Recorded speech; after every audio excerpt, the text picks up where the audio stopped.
Okay, this reflective video journal number 2 regarding the ISTE on digital age learning and culture, and how as an administrator I could promote and sustain a dynamic digital age learning culture. So one of the things, I think I said before in the video, one of the things I love most about the Mela program is the immersion it allowed us for technology and amazing educational software, and actually even applications that necessarily aren't educational, weren't made necessarily for education by default, but lends itself to incredible use as learning tools and resources. Some of the things I especially love are the fact that because we are an online cohort, we use discussion forums to bounce ideas off each other. And obviously we are a master's level cohort, so the content and the norms regarding professionalism and rigorous discussion are a lot higher, but I definitely think that can be scaled appropriately with the right structure and right guidelines for students. Kids participate in message boards naturally already. Comment sections on all their social media are just remnants of old discussion forums and message boards, and even popular sites like Reddit today still use message board formats. So I think it's a great way to invoke and incite great discussions in a way that is digestible for kids in a way that they're naturally already used to. Another thing I love is these videos. Screencast-O-Matic, what an amazing tool to make use of your webcam, upload directly into YouTube. Having kids do video logs and video journals is another amazing way for them to reflect on their learning.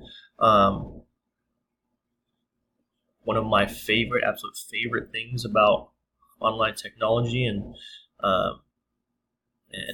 free apps these days is the use of graphic design apps like Canva, like easel.ly, which allow you to make amazing infographics, which I think is such an underused and underappreciated aspect of instruction and learning, and really even student product for learning. Actually, we recently did a PD focus group amongst our admin team about how we can. The topic was imagination and stretching out of the box thinking, and my focus is really about online resources, free tools that teachers can use to broaden the learning accessibility for their students, to make it, one, both culturally and what's the word I'm looking for? Culturally and socially relevant, but also just differentiated and engaging. And some of the resources I framed my session around was just Canva, easily, Lucidchart, which is an amazing flowchart creator, Animoto, which we used in this Mela program, Screencast-O-Matic, which I'm using right now, and Powtoons to create videos and slide decks, which are all amazing ways to demonstrate learning for students that aren't your typical essay or worksheet or more traditional forms of demonstrating proficiency. I think it's a really exciting time to be an educator right now because of kind of either the open use or freemium model of new technology that's available to consumers and users.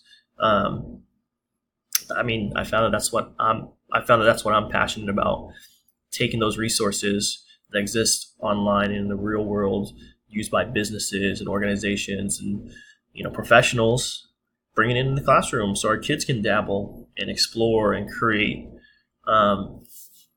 So that's definitely a way I would promote digital age learning culture that's relevant and rigorous for kids.